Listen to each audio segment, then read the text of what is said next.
Mr. Chairman, Chris Daly, Nevada State Education Association. Before I make some very brief remarks, I'd like to play some testimony from Andy Piper.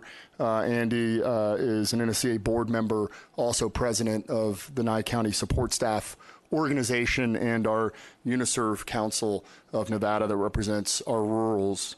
So let me see if I can get this going.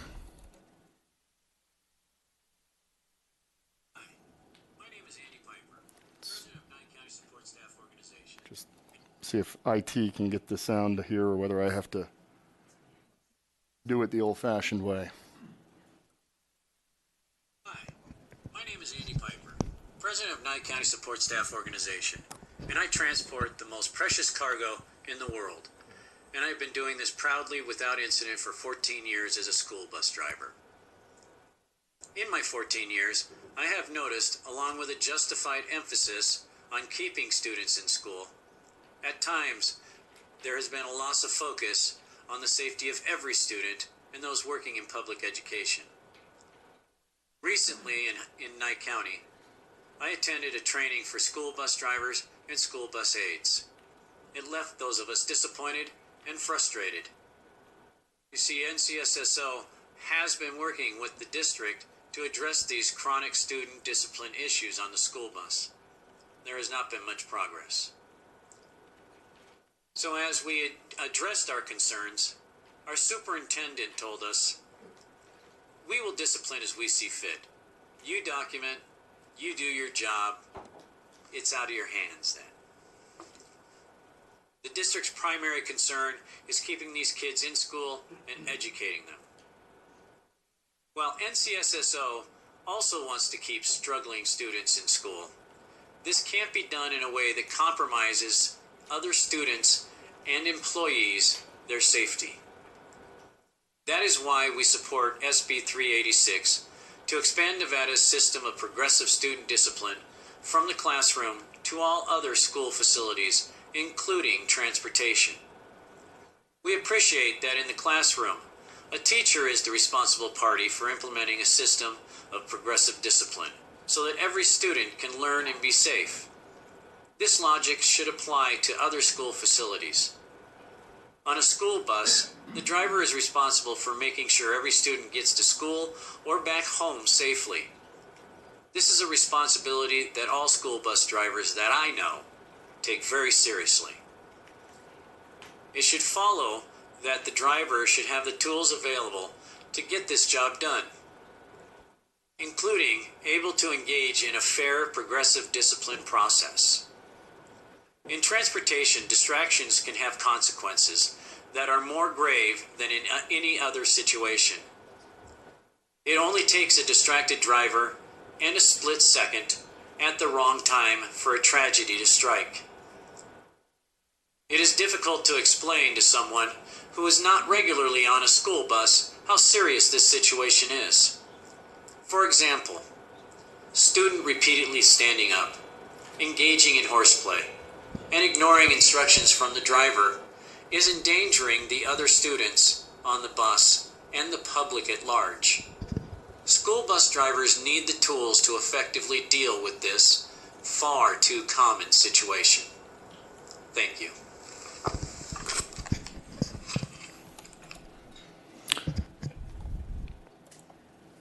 So for the record again, Chris Daly, Nevada State Education Association, obviously NSEA supports SB 386 to make improvements to Nevada's system of progressive discipline and expand this system to all other school facilities. Back in 1999, NSEA worked on Assembly Bill 521, which created the system of progressive student discipline addressed in this bill.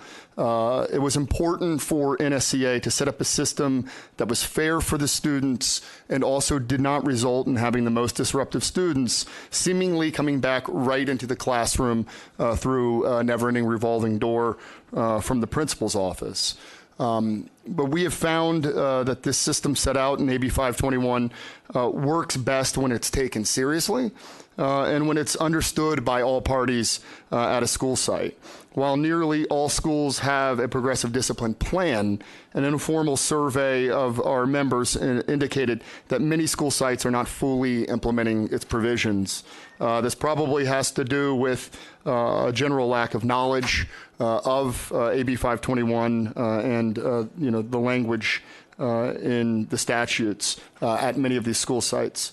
SB 386 will bring more transparency to this process, as Senator Woodhouse outlined, requiring the committee to review temporary alternative placement to be appointed at the beginning of the school year, as well as distributing a copy of this plan to every teacher and education support personnel at the school site. So with this new language, we feel confident that all stakeholders at school sites will be knowledgeable of the progressive student discipline process. In addition, we've heard from Andy Piper, who is a school bus driver, extending some sort of process to transportation is the #1 priority that we hear about from our members working in transportation. Staff members who have the responsibility of student supervision outside the classroom need SB 386 as an additional tool to create a safe school environment, whether that's in the cafeteria or in the schoolyard or on the school bus. Student behavioral issues, as Mr. Piper outlined, can cause very serious problems, putting other students and school employees at risk. As Senator Woodhouse mentioned, over on the Senate side, we did work with the Clark County School District, with the Washoe County School District, and with some of their input to basically realign the way that we dealt with transportation in this bill.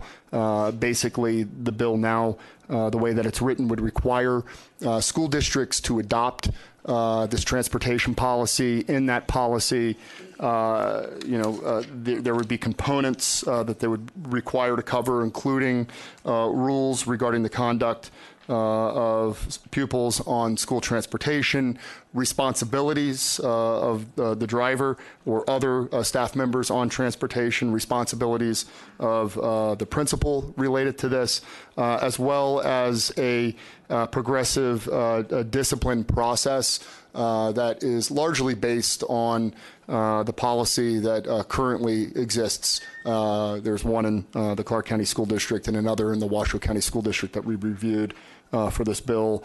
We very much appreciate Senator Woodhouse. I do want to also acknowledge Senator Harris's involvement over in the Senate Education Committee, who offered some suggestions that we've included in the language of the bill.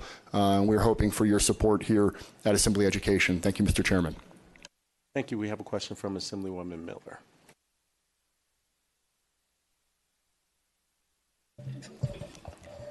Thank you, Chairman. My question for this bill, and transportation is I really appreciate this bill because I talk to bus drivers every morning, what's going on, and the challenge of not having the support of, as a teacher, we do go through a lot in the classroom. But it's different, as you stated, because we can run down the hall, we can leave the classroom, we can call for help, we can administer progressive discipline in a variety of ways. My question with this bill is, I notice so I do support progressive discipline for the bus. On section 6, number 3. It says that a pupil must not be removed or otherwise excluded from school transportation, meaning that if there's an incident that day, we can't remove them that day. However, my question is, just like progressive discipline in the school, there are certain things that, or for an employee, certain things that, kind of bypass progressive discipline. So when it comes to those incidents of a student maybe fighting, lewd conduct, drug or alcohol use, would that still fall under the progressive discipline, or would that be an immediate action that could be taken place? Specifically, on the school bus, I mean, I think that what's outlined here is probably short of some, more violent criminal type of behavior. I would imagine there are potential scenarios where the school bus driver, based on the regulations of the district, would have to pull over and potentially call for assistance or emergency help. Short of that, the policy here is if there is behavior that's disruptive and it's a continuing pattern and practice, that student doesn't get dropped off at the side of the road, right? That process would kick in at the end of that trip when the student is delivered to school safely or home. Follow up? Okay. Would you, Senator, be open to just specifying that language more specifically in the bill? That, again, we're not speaking about disruptive behavior, but some of these criminal. To the chair, to Assemblywoman You can go directly Miller. to her. Joyce Woodhouse, for the record. Certainly, we can work with you on some language that would make that a little more descriptive of what the incidents might be that we deal with. And we can bring that back to you very soon. Thank you. Assemblyman Edwards. Thank you, Mr. Chair. I'm trying to figure out exactly how to articulate this question. CCSD has been around for 61 years. I can't imagine that in all that time, there's not a set of policies of what teachers can do in order to discipline, especially as things get worse and worse. So I'm at a loss to understand why the school board is not doing this, and this is being brought to the legislature, because this seems to be clearly a school board function. So I'm kind of concerned that we're elevating this too high. So what is the need to bring it to the legislature rather than let the school board deal with this? Mr. Chairman, Chris Daly, Nevada State Education Association, to the chair, to Assembly Member Edwards. So I wasn't around in 1999 when then Speaker and the people who came before me at the Nevada State Education Association decided to bring this to the legislature.